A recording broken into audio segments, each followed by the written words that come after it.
अस्सलाम वालेकुम। दुरूद शरीफ पढ़ना।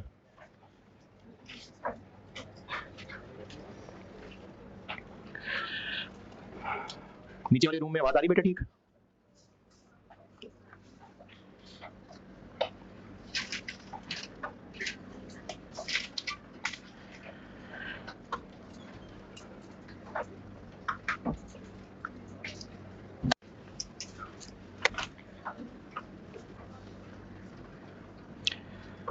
चलिए मैंने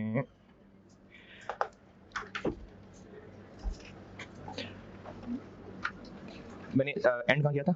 हाँ ठीक है। अच्छा एक क्लास और लगा रहा हूँ बस, और इसमें ना मैं आपने बचपन में सब परसेंटेजेस अच्छे तरीके से कैलकुलेट की है, तो उसकी बस ऐसी रिवीजन के लिए कुछ कैलकुलेशन करा रहा हूँ।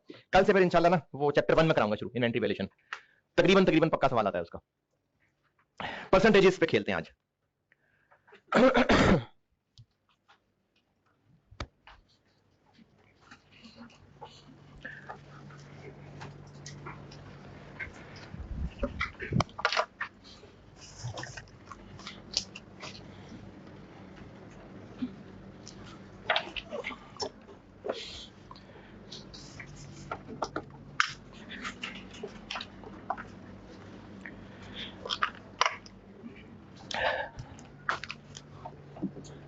परसेंटेज कैलकुलेशंस करते हैं आज। ये ना कॉस्ट में तकरीबन सारे चैप्टर्स में कहीं ना कहीं आपको परसेंटेजेस का इस्तेमाल नजर आएगा। परसेंटेजेस क्यों कैलकुलेट की जा रही होती हैं? मैट्रिक में 85% मार्क्स हैं, क्यों ये 85% क्यों निकालना पड़ा? बता दें, 800 इतने नंबर हैं। टोटल का नहीं पता, चलिए बता देता हूँ 1100 नंबर है टोटल। अब आगे हैं क्या करने के लिए? सिंपलीफाई करने के लिए। अच्छा ये जो परसेंटेजेस होती है ना, इनको रिलेटिव मेजर भी कहते हैं। इनसे कंपैरिजन आसान होता है। मिसाल के तौर पे अगर आप में से कुछ बच्चों ने एफआर पढ़ा हुआ है तो मिसाल के तौर पे एक कंपनी है,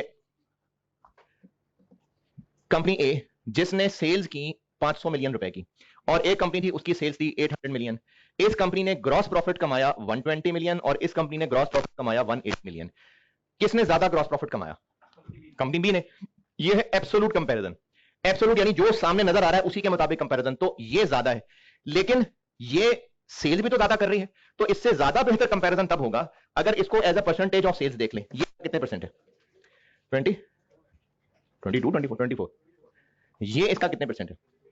22 120 और 180। ये इतना अच्छा कंपेरेबल नहीं था। ये 24 और 22.5 कंपेरेबल है। अच्छा इस 24% पर सेंट, सेंट मतलब 100, तो 24% क्या इंटरप्रेट कर रहा है?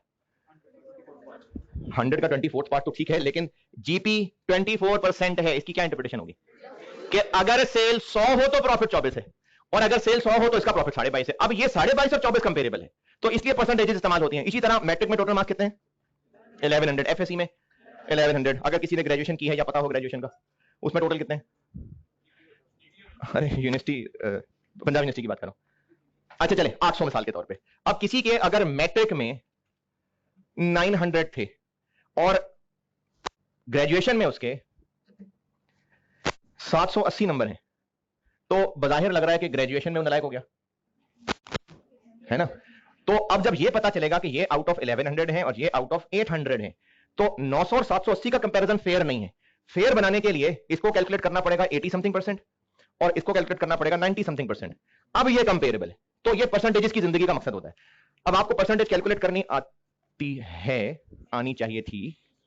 लिखें सवाल।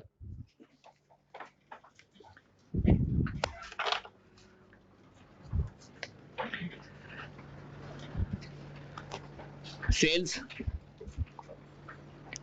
480 मिलियन है, 480 मिलियन रुपए। Selling commission, selling commission, salesman की कमीशन 7% है, 7%। कमीशन की अमाउंट बताएं।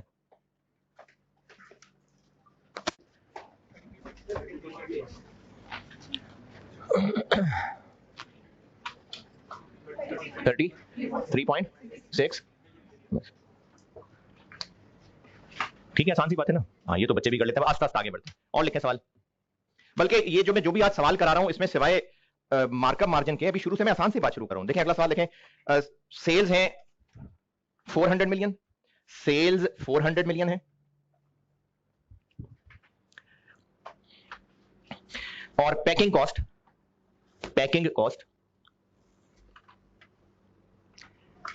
25 मिलियन है, 25 मिलियन। बताइए पैकिंग कॉस्ट सेल्स का कितने परसेंट है?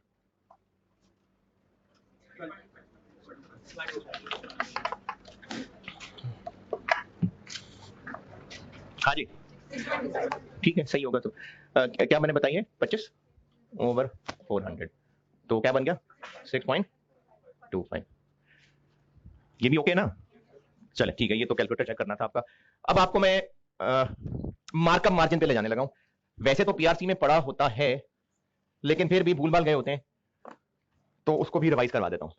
जीपी मार्जिन, जीपी मार्कअप पढ़ा हुआ है ना? नहीं, हाँ पढ़ा हुआ है। चलें देखते हैं, लिखें सवाल।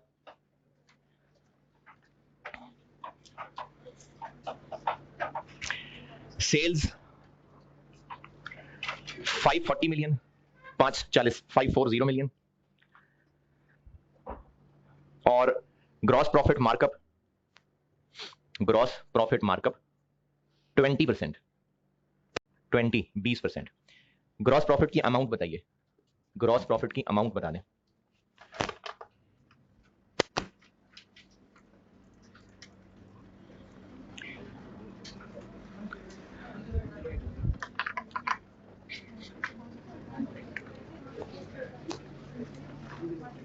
हाँ जी अच्छा, हाँ जी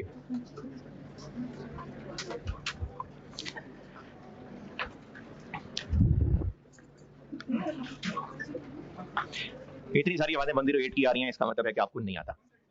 135 आपको बिल्कुल नहीं आता है जी। 90 क्या 8 86 पॉइंट समथिंग बिल्कुल भी नहीं आता है। 648 प्रॉफिट है 540 के अंदर। मैं बता जी ठीक है 90 ठीक है। देखें जब किसी फिगर को परसेंटेज की शक्ल में प्रेजेंट करना होता है ना, तो यह जानना जरूरी होता है, यह फैसला करना जरूरी होता है कि परसेंटेज ऑफ व्हाट, यानी बेस किसको रखना है, डिनोमिनेटर न्यूमरेटर डिनोमिनेटर पता है? मिसाल के तौर पे अगर मैं ये जानना चाहूं कि मेरी क्लास में रजिस्टर्ड स्टूडेंट्स अगर 200 हैं और उन 200 में से 120 पास हो गए, तो कितने परसेंट पास हो गए? 200 रजिस्टर्ड हैं और 120 पास हो गए, 60%।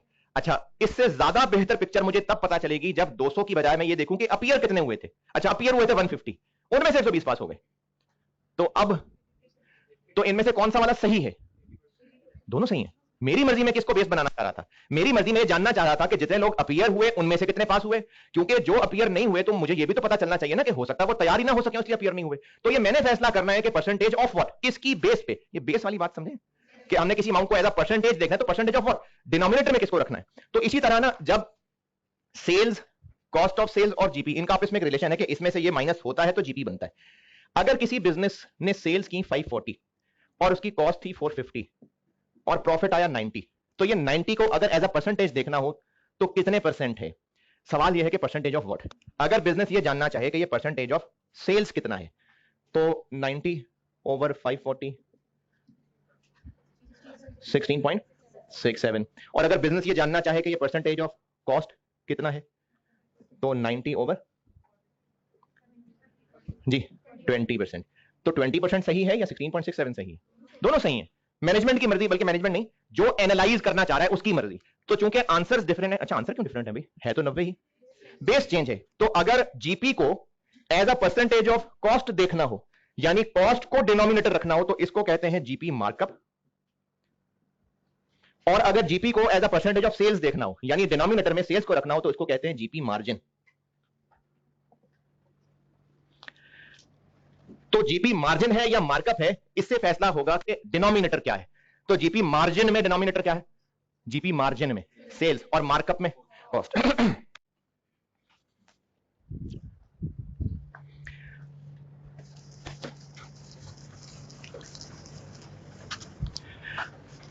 अच्छा, अगला मसला कि ये कैलकुलेशन का आंसर कैसे करते हैं, जो मैंने आपको भी सवाल दिया था, तो इसका आंसर हम कैसे निकालते हैं अब ये बताता हूं जी।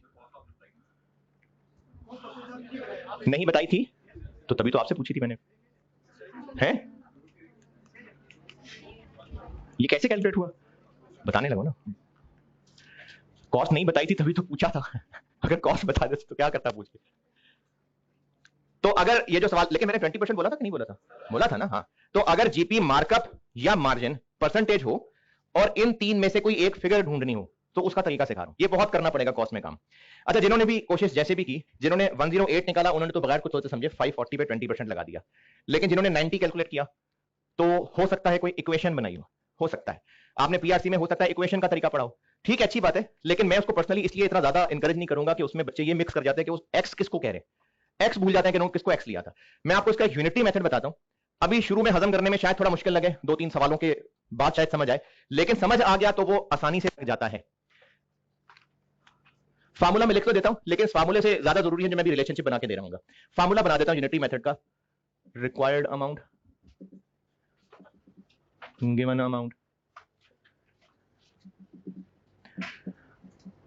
अच्छा, यूनिटी मेथड से आप समझें जैसे कि 25 अंडे इतने रुपए के हैं तो 3 कितने के होंगे, कैसे करेंगे कैलकुलेट? पहले एक का कैलकुलेट करना पड़ेगा, बस इसको यूनिटरी मेथड कहते हैं।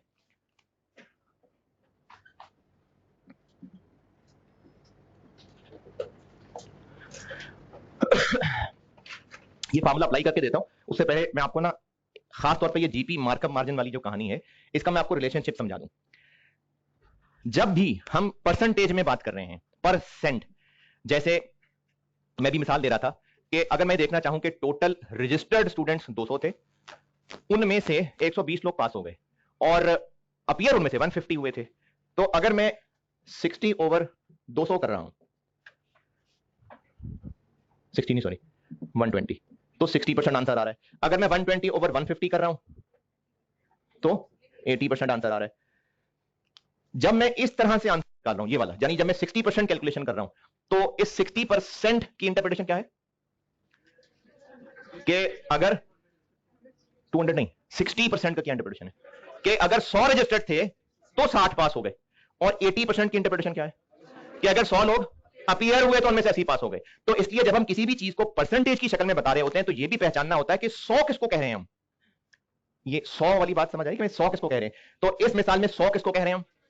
रजिस्टर्ड स्टूडेंट को। इसमें 100 किसको कह रहे हैं? अपीयर को। ओके, जीपी मार्जिन में चूंकि हम जीपी ओवर सेल्स कर रहे हैं तो हम 16.67% में 100 किसको कह रहे हैं? सेल्स को। और जब हम मार्कअप 20% कह रहे हैं तो 100 किसको कह रहे हैं? जबरदस्त।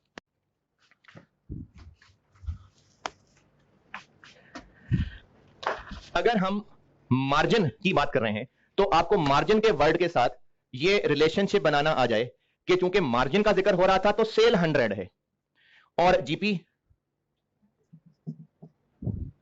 तो फिर कॉस्ट कितनी हुई? अगर सेल 100 है और प्रॉफिट इतना है, लेकिन अगर मार्कअप कहा जा रहा है तो इसका मतलब है मार्कअप कहा जा रहा है तो इन तीनों के रिलेशनशिप में 100 क्या है? कॉस्ट 100 है। तो फिर सेल कितनी हुई? 120। ये 120 और 83 कैसे कैलकुलेट, ये भी आए समझ? दोबारा सुने, जब हमें प्रॉफिट की परसेंटेज बताई जा रही है तो वो जो परसेंटेज बताई जा रही है वो तो ये है। अब इन तीनों में से 100 देखना पड़ेगा, 100 कौन सा है? अगर जीपी मार्जिन का जिक्र किया जा रहा है तो मतलब सेल 100 है, और अगर मार्कअप कहा जा रहा है तो कॉस्ट 100 है, और तीसरी चीज फिर इनके साथ डिफरेंस लेके निकाल ली। तो अगर हमने जीपी परसेंटेज से कोई अमाउंट कैलकुलेट करनी हुआ करेगी तो फिर हमें पहले तो यह पहचानना पड़ेगा कि उन आइटम्स का आपस में रिलेशन क्या बन रहा है, 100 किसको कह रहे हैं। एक बार 100 पहचान लेना तो बाकी चीजें भी उसके मुताबिक निकलेंगी। अब इस फार्मूले को लगा के देता हूं। मैंने सवाल में क्या फिगर बताई थी आपको? सेल्स की फिगर बताई थी, कितनी? 540। और मैंने क्या कहा था? जीपी मार्कअप, यानी ये वाला रिलेशन पढ़ रहे थे हम, नहीं ये वाला। तो जीपी मार्कअप था तो कॉस्ट 100 थी, और जीपी मार्कअप कितना कहा था मैंने? तो ये 20 था। तो अगर ये 20 था और ये 100 है तो सेल फिर यकीनन 120 होगी। अब ये फार्मूला लगा के देता हूं। मैंने रिक्वायर क्या किया था? सवाल में पूछा क्या था? जो अमाउंट बताई थी वो इनमें से क्या है? नहीं, इनमें से क्या है? 120। तो 540 डिवाइडेड बाय 120, और जो पूछा था वो इनमें से क्या है? दोबारा सुने, मैं जिधर इशारा कर रहा हूं वहां देखें ना। मैंने आपको सेल्स की अमाउंट बता दी और जीपी की अमाउंट पूछी है, और ये कैसे डिटरमिन किया हमने? चूंकि 20% जीपी कहा था तो जीपी तो मैंने 20 लिख दिया, और चूंकि मार्कअप था तो कॉस्ट को 100 लिख दिया। तो अगर ये 100 है, ये 20 है, तो सेल फिर 120 होगी ना, या नहीं? एक बार हमने ये परसेंटेज का रिलेशन आइडेंटिफाई कर लिया, तो ये फार्मूला लगा रहा हूं। 540 इन तीनों में से क्या है? सेल्स। इशारा देख रहे हैं कहां कर रहा हूं मैं? ये कर रहा हूं, ये इधर, पहले इधर कर रहा था फिर भी सेल्स बोल रहे थे, अब यहां कर रहा हूं तो 120 बोल रहे हैं। 540 क्या है? सेल्स। और मैंने पूछा क्या है? जीपी। अब इनमें से पूछने, ये इधर ये पूछने लगा हूं, 540 जो हमें गिवन है वो इनमें से क्या है? 120। तो 540 को डिवाइड कर दें जो ये है, और जो मैंने पूछा है वो इनमें से क्या है? 20, उससे मल्टीप्लाई कर दें। ये यूनिटरी मेथड है कि अगर ये 120 है तो 20 कितना होगा? जा रहा है ऊपर से? अच्छा, एक दो और मिसालें बताता हूं, शायद पकड़ में आ जाए। सेल्स नहीं, कॉस्ट है 360,000 और जीपी मार्जिन है 10%। सेल्स कितनी? मार्जिन है चूंकि, तो हम अगर ये वाला रिलेशन बनाएं, ये हो गया 10, ये 10 हो गया, ठीक है। और मार्जिन है तो सेल 100 है, तो अगर ये 100 है, ये 10 है, तो 90। अब इसको अप्लाई करते हैं। दिया मैंने क्या है? Cost of sale. तो ये जो मैंने दिया है ये इनमें से क्या है? 90। 90 से डिवाइड। पूछा क्या है मैंने? वो इनमें से क्या है? 100। 100 से मल्टीप्लाई। अब भी नहीं सही क्या जी? कर 400,000। चलें और लिखें सवाल, कर लें नोट कर लें, फिर और लिखें सवाल।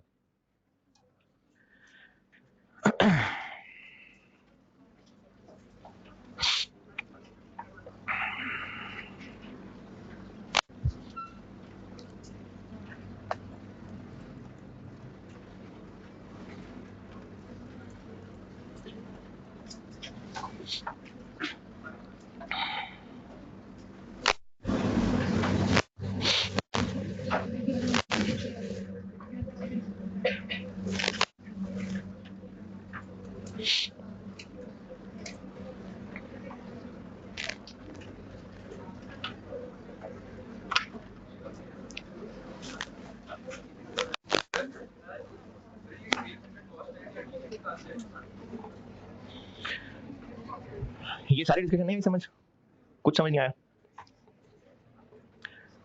ये भी नहीं आया।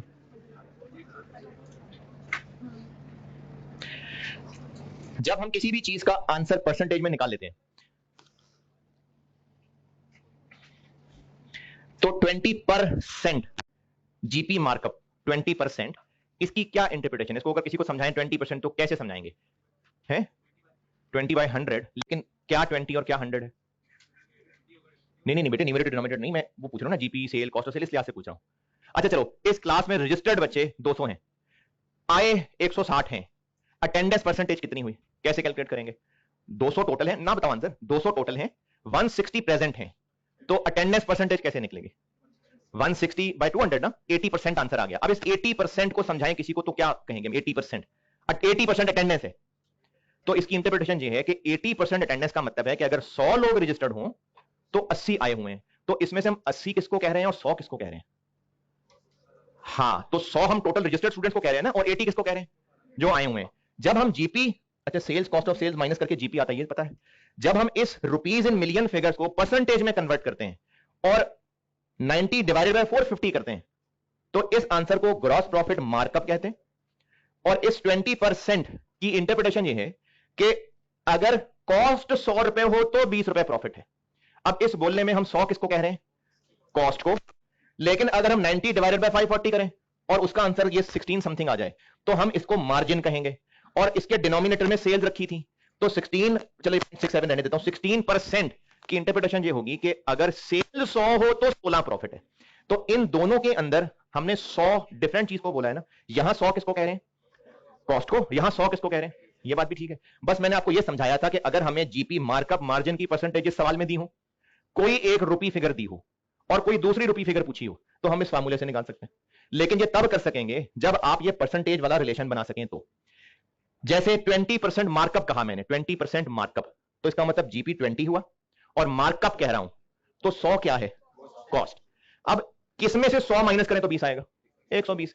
ये परसेंटेज का रिलेशन बना लिया, और जो अमाउंट गिवन है इसको और इस रिलेशन को यूज करके हम मिसिंग अमाउंट निकाल सकते हैं ऐसे।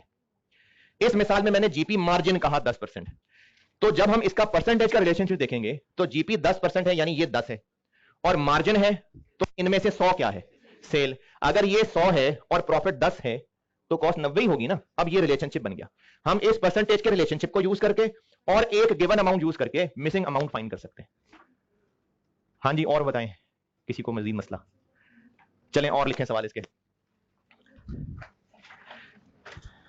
GP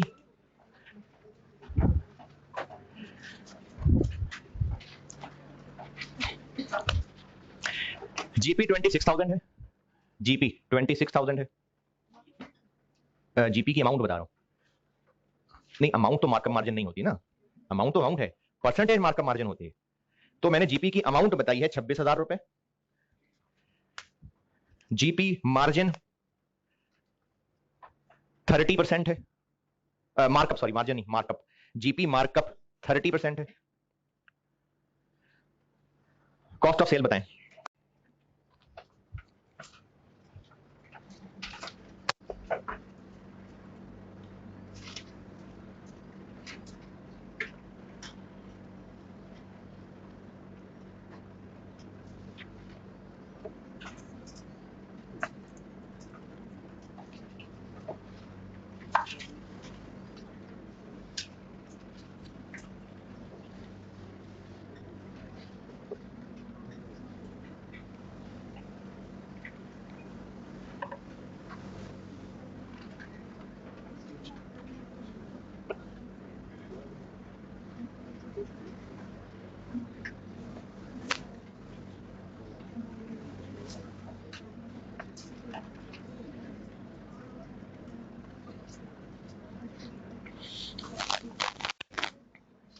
ji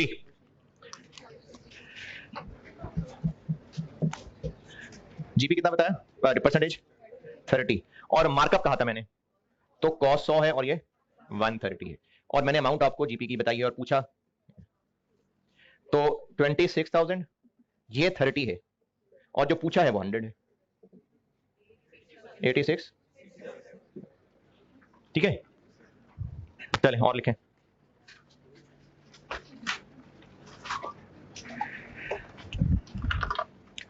cost of sales,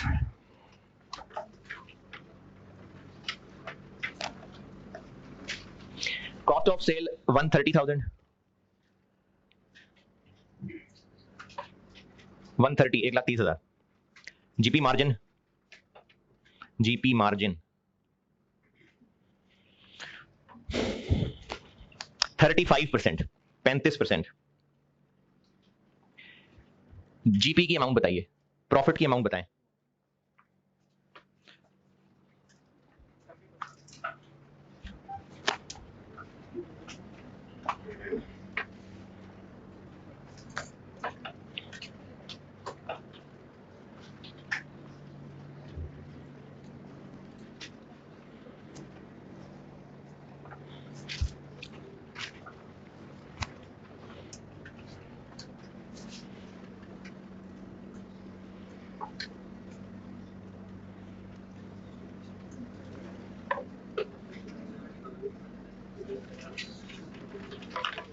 हाँ जी,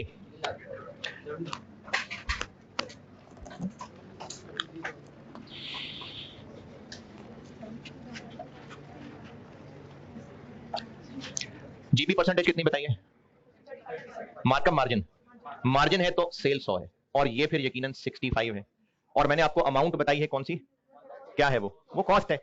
कॉस्ट बताई है और प्रॉफिट पूछा है, तो मैंने आपको जो 130 बताया है वो ये है, और जो पूछा है वो ये है 70 का।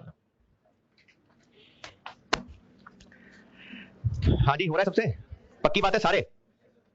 हाँ जी, अंडरवर्ल्ड वाले बच्चे, आपका कोई सवाल क्या है? कुछ समझ नहीं आ रही, क्या है?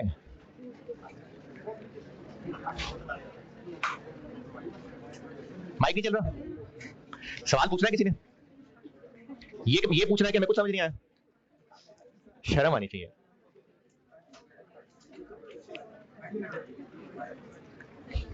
यार किसी को कुछ समझ नहीं आ रहा या शुगर लगा रहे हैं? ये नीचे वाली क्लास में ये सिर्फ एक दो लोगों के अलावा और बाकियों को समझ आ गया? नीचे वाली क्लास में किसी को समझ आया भी है? सभी को और फार्मूला भी सिखा रहे हैं। किधर है, कौन है? इसको फाइंड करने का कोई और फार्मूला समझा रहे हैं। नीचे वाले रूम में पूछ रहे, ऊपर वाले में पूछ रहे? कहां से आ रही है आवाज? है मैं पूछ रहा हूं सर। पूछे दोबारा। सर इसको फाइंड करने का कोई और फार्मूला समझा रहे हैं, कोई आसान। ये बिल्कुल नहीं समझ आया। सही नजर नहीं आ रहा मुझे तो, बिल्कुल विजिबल ही नहीं आ रहा। तो फिर तो आसान कैसे नजर आ जाएगा फिर? ये क्या बात है? मतलब जो नजर नहीं आ रहा था मुश्किल होता, जो नजर आ रहा था वो आसान है। आगे कुछ चीजें टेस्ट करना सर। इधर आ जाए। अच्छा, जिनको नजर आ रहा है ठीक है, ओके। शहरियार नीचे माइक नहीं अवेलेबल? अच्छा, मुझे ना वैसे मार्कअप मार्जिन में जिंदगी में इतनी मुश्किल नहीं हुई जितनी अभी हो रही है। जी शहरियार पूछना है किसी ने नीचे तो?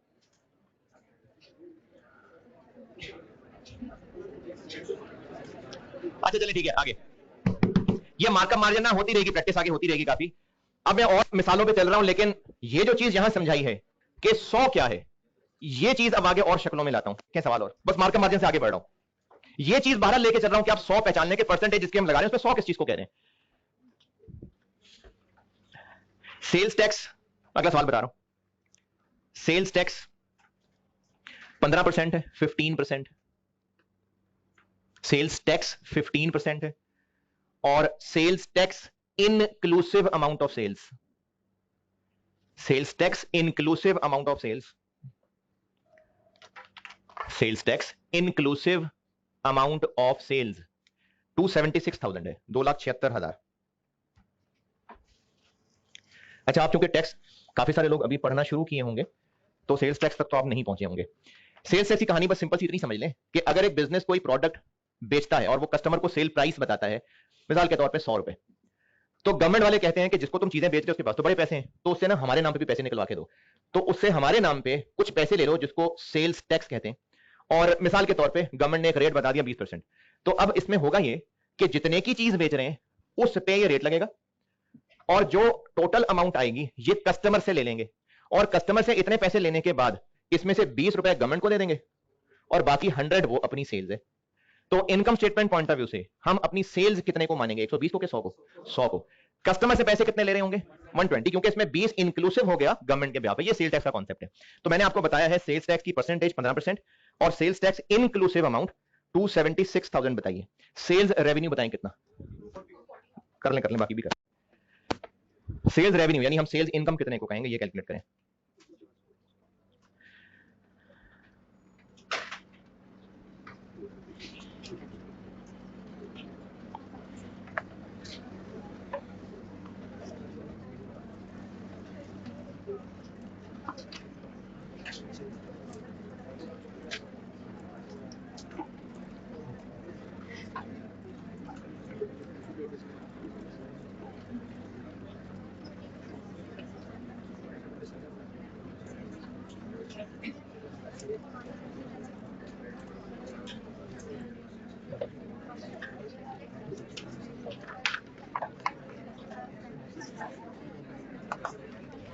हाँ जी,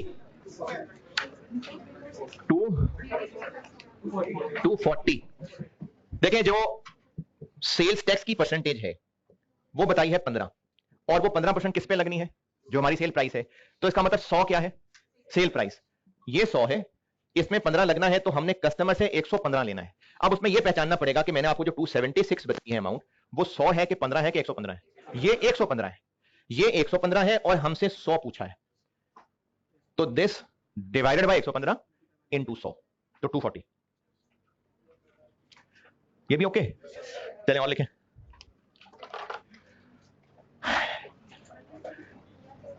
import duty, import duty 40%,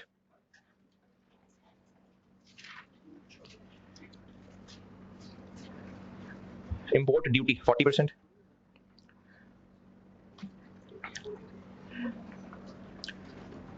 plant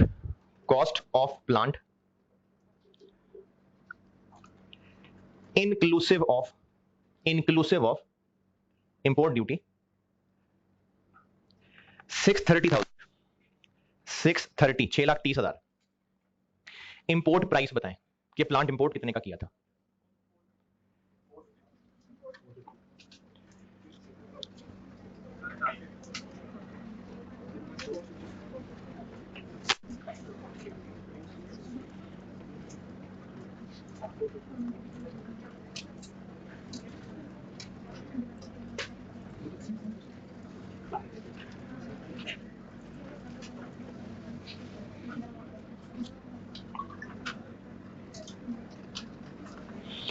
हाँ जी, जो इंपोर्ट की प्राइस थी गवर्नमेंट ने उस पे ड्यूटी, ये ड्यूटी ना ये गवर्नमेंट की तरफ से ये टैक्स टाइप चीज है, गवर्नमेंट ने इस पे 40 लगाना था, तो इसका 40% इसी प्राइस का, तो इसका 40 लगना था, मतलब ये 100 है और जब ये ऐड हो जाएगा तो हमें टोटल अल्टीमेटली 140 कॉस्ट करेगा।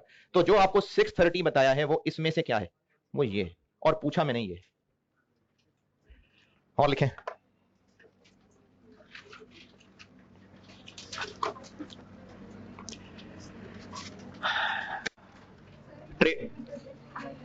ये समझ आ गया था, ये भी नहीं आया, ये भी नहीं आया। कस्टमर को, ये मैं दोबारा बता रहा हूं, आसान की कोशिश कर रहा हूं, जो कस्टमर को हम प्राइस बताते हैं, गवर्नमेंट ने कहा कि उस प्राइस पे 15% और लगाना और हमारे नाम पे कस्टमर से और पैसे ले लेना, जो हम सेल्स टैक्स दे रहे होते हैं वो इसी तरह से होता है। तो 15% ऑफ व्हाट, किसका 15%, जो प्राइस है, तो जिस चीज की परसेंटेज लेनी होती है वो 100 है। नहीं, हेलो कैसे हैं आप जी, बताएं जी, बोलो आगे।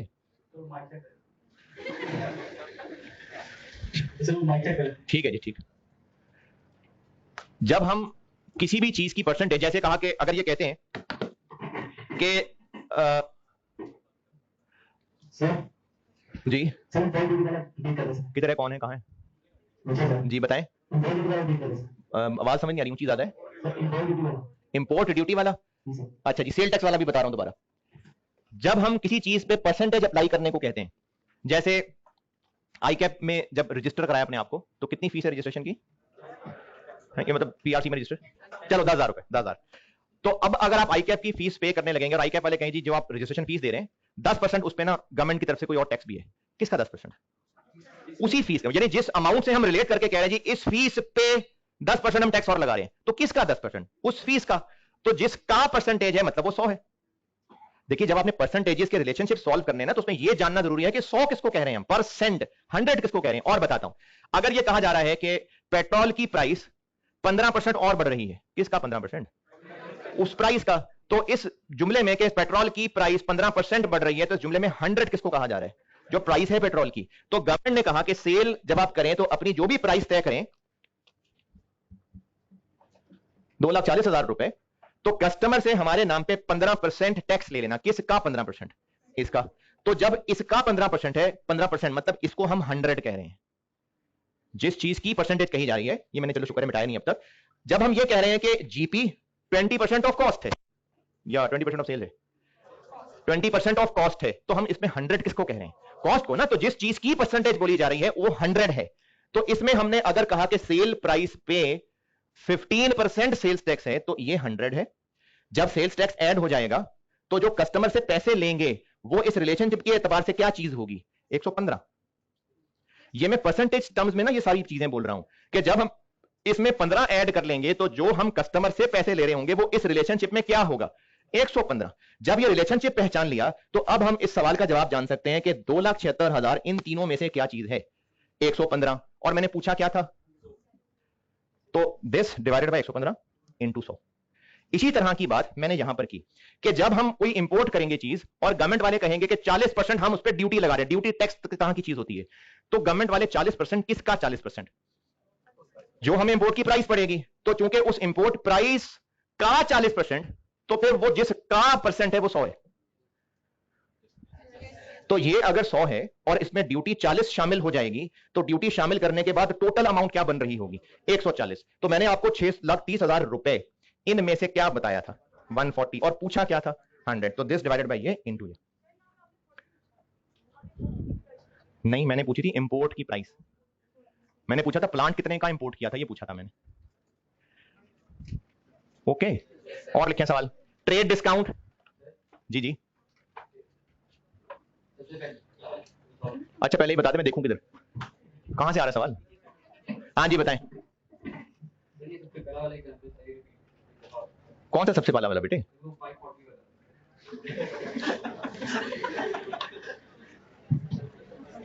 अगले सेशन में। तो दिमाग तो था ना, उसके बाद आगे जितना कुछ बताया कुछ भी समझ नहीं आया है मेरे मुन्ने, जो उसके बाद सारा कुछ पढ़ाया कुछ भी समझ नहीं आया। चलो क्लास के बाद पूछना। और लिखें सवाल। ट्रेड डिस्काउंट, अच्छा ये सारा कुछ किसी को कुछ समझ नहीं आ रहा। अच्छा यहाँ ये ना गेट से बाहर निकलोगे ना, आपको कह रहा हूं, हाँ ये गेट से बाहर निकलना, जब राइट साइड पे होते हैं ना तो सीधा आगे जाओ तो एमएम आलम रोड आती है, वो सिग्नल फ्री रोड है, तो वहां जाके ना लेट जाना। ट्रेड डिस्काउंट 7%, ट्रेड डिस्काउंट 7% है। अच्छा ट्रेड डिस्काउंट क्या होता है? हाँ है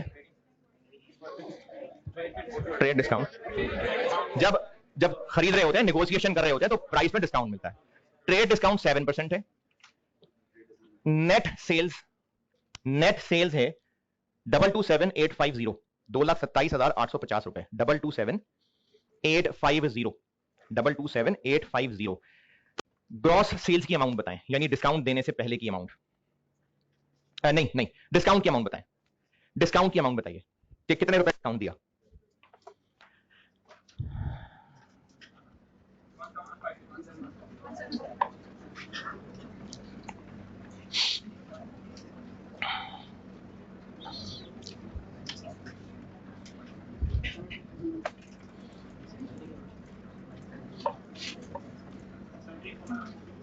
है जी, जी ठीक है।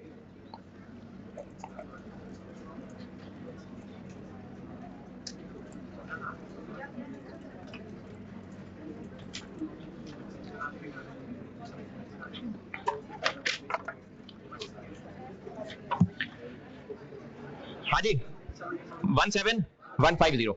अब जब हम डिस्काउंट की बात कर रहे हैं तो जो कस्टमर को प्राइस बताएंगे, इसको लिस्ट प्राइस भी कहते हैं, उस पे उसको ट्रेड डिस्काउंट देना है। तो 7% किसका 7%? जो लिस्ट प्राइस भी कहते हैं उसको, जो लिस्ट हुई होती है ना, जो लिस्ट में लिखी होती है, जो उस पर प्राइस टैग लगा हुआ कह लें, तो उसको लिस्ट प्राइस भी कहते हैं। तो उस लिस्ट प्राइस का 7% डिस्काउंट होना था। तो चूंकि इसका 7% था तो ये 100 है। अगर ये 100 है तो नेट सेल की अमाउंट क्या है? 93। और आपको मैंने रुपीस क्या बताए हैं? 227850। वो इनमें से क्या बताया मैंने? ये बताया। तो मैंने जो आपको 227850 बताया वो इनमें से 93 है। और पूछा मैंने क्या है? ये 7 into 100, तो 17150।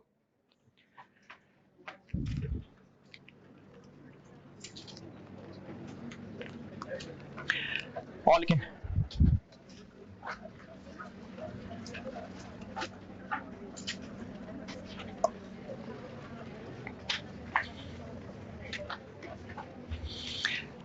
अच्छा इस पे वैसे बहुत ज्यादा ही होगी बात, मैंने इंक्रीज डिक्रीज भी बतानी थी।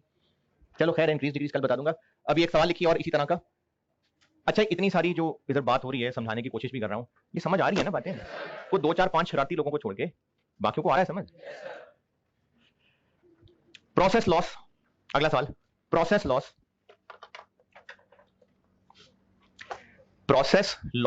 8% of input, 8% of input.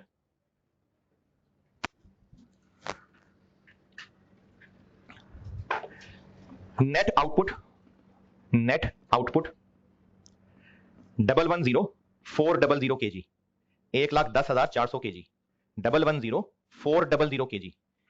Input कितना था ये रिक्वायर्ड है। और इनपुट आउटपुट का मतलब यह है कि जब हम मटेरियल प्रोडक्शन प्रोसेस में डालेंगे तो इसको हम कहते हैं इनपुट, और उस मशीन से जो बाहर निकल आएगा प्रोडक्ट वो आउटपुट है। तो अगर जितने किलो, जैसे अगर दूध उबाल रहे हैं, उबाल के उसको बल्कि काढ़ रहे हैं उसको, तो जितने किलो दूध उस कढ़ाई में इन किया था, काढ़ा हुआ दूध उतने ही किलो रह गया होगा, है जी। तो जो जाया हो गया वो प्रोसेस लॉस है। तो मैंने आपको क्या बताया, प्रोसेस लॉस कितना, 8% ऑफ इनपुट, और इनपुट के किलो पूछें 120, ठीक है शाबाश। लॉस 8 है, किसका है ये 8%, तो इसका मतलब है 100 क्या हुआ इनपुट, तो अगर ये 100 है तो आउटपुट फिर 92 हुआ, और 1,10,400 किलो मैंने इनमें से 92 बताया था आपको, है 120,000।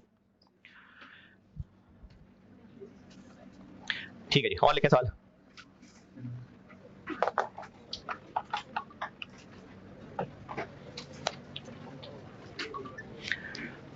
दो हजार इक्कीस की सेल प्राइस, 2021 ईयर की सेल प्राइस 250 रुपए। 2022 की सेल प्राइस बता दें अगर इन्फ्लेशन 12% है तो। इन्फ्लेशन क्या होती है, महंगाई, यानी प्राइसेस का महंगा होना, इन्फ्लेशन। तो इन्फ्लेशन अगर 12% है तो 2022 की सेल प्राइस बता दें।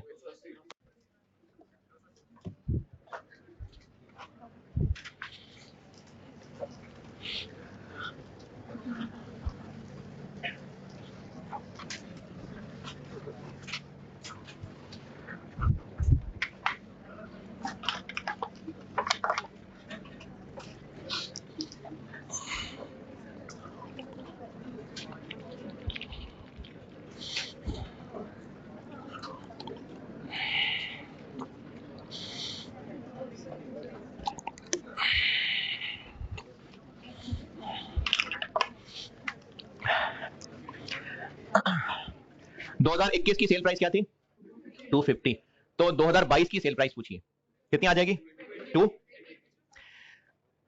इसने महंगे होना है तो 250 में 250 का 12% ऐड हो जाएगा।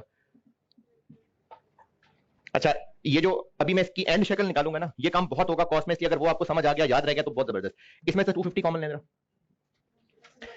1 प्लस 12%, और सिंप्लीफाई कर लें इसको 1.12। अब ये शक्ल याद रख लें कि अगर हमने एक फिगर है उसको कुछ परसेंट बढ़ाना है तो इनटू 1 पॉइंट समथिंग, ये वाली शक्ल समझ आई, बस ये बहुत होना है काम कॉस्ट में आगे। और लिखें सवाल।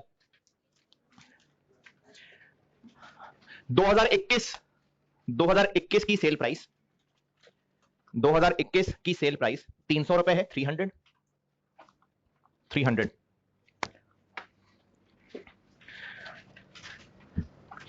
It will reduce by 9%. It will reduce by 9% next year. तो 2022 की सेल प्राइस बता दो।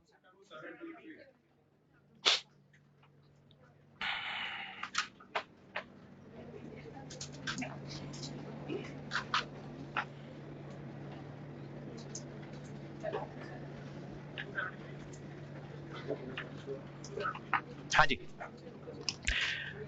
300 थी और इस 300 ने कम हो जाना है 300 का 9%। अच्छा, इसको इसी तरह से 300 1 माइनस, और इसको सिंपल कर लें तो 300 इंटू 0.91। ये काम ना, ये दोनों, ये हमने बहुत जल्दी जल्दी किया, यानी इसमें आप बहुत तेज हो जाएंगे इस तरह के कामों के अंदर कि एक फिगर को बढ़ाना है तो इंटू 1 पॉइंट समथिंग, कम करना है तो इंटू पॉइंट समथिंग। और इसमें हम जिस फिगर को बढ़ा या कम रहे हैं वो 100 है। ये मैंने क्या बोल दिया, जिस फिगर को हम बढ़ा रहे हैं, जिस फिगर को कम कर रहे हैं वो 100 है, उस 100 से आगे हम 112 तक जा रहे हैं, ये भी सही बोला, या फिर इधर 100 से हम 91 तक जा रहे हैं, सही है। अच्छा, एक दो इसमें कैलकुलेशन और हैं, वो मैं इंशाल्लाह आपको कल करा के, तो ये परसेंटेज वाला मामला क्लोज करके फिर मैं आपको चैप्टर 1 इंशाल्लाह शुरू कराता हूं। ठीक है जी, अल्लाह हाफिज।